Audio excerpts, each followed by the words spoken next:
Hello everyone, welcome to this video, and in this video I'm going to show you how you can fix Gmail app not sending emails. So if your Gmail app is just not sending emails, then in this video I'm going to show you how you can fix that. So I've actually found 3 easy ways in order to fix that. There are a small variety of reasons for why this may be causing. So either you're creating an email and it just keeps on loading, or it's just not sending at all, it's in the outbox. So yeah, fix number one, what we want to do is make sure to check our Wi-Fi connection. We want to make sure that we have a proper Wi-Fi connection. If you have a really slow Wi-Fi connection, then this could sometimes cause issues with just the Gmail app not being able to send them out because of the really slow and bad Wi-Fi connection. So make sure to either switch to cellular mode really quickly or get closer to your router. Now, if that did not fix your issue, you're pretty sure that you have a good Wi-Fi connection, then what you want to simply do, and this is a really easy way in order to fix this issue, is simply logging out and then logging back into your account.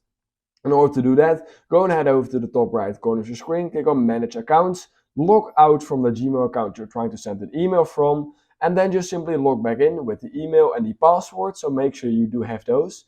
And basically, once you've done that, try resending that email to see if it's now working, and you can just keep those mails in your drafts, of course, so you don't have to rewrite that entire mail. Now, if that is still not working, what we're going to do is clear the cache over on our Gmail app. On Android, in order to do this, just click on Search over on the Settings app, and all we're going to do is type in Gmail, just like this. Then click on Clear Cache at the bottom of your screen, and you should be good to go. On iPhone, it's a bit different. What we're going to do is click on General, iPhone Storage. We're going to scroll down till we find the Gmail right here. We're going to click on Offload App. We're going to wait a few seconds. We're going to click on Reinstall App using this page.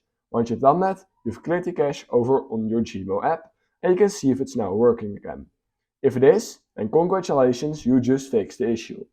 And that's basically all I have for you in this video. So let me know down in the comments below which of those fixes fix it for you, or if you still need help, I will definitely help you out, or maybe some other people from the comments will also help you. That being said, please consider liking this video, subscribing to my channel, and I hope I will see you in my next YouTube tutorial video.